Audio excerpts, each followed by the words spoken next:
ببین آب که میخوری خب حتما قورت بده. بله. پیاده روی حتما پیاده روی میری راه برو با پا. خواب وقتی میخوابی چشمات حتما ببند. باشه استرس شبان روز استرس داری؟ خیلی زیاد. نداشته باش. آدم عصبی هستی آره؟ خیلی نباش. خیلی شدید. نباش. خیلی عجیبه واقعا. بله. تمام شد؟ تمام شد. بله. خانومی که چند دقیقه پیش اومده بود نیم ساعت داخل بود، من الان نیم دقیقه هم نشد که. همینه دیگه. بیمار بعدی لطفا.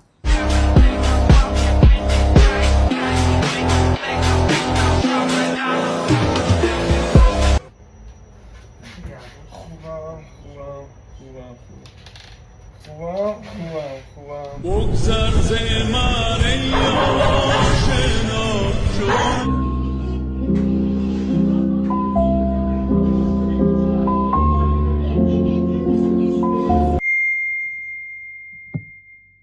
ساعت چند ببینیم همو؟ ساعت 3-4 خوبه دیگه.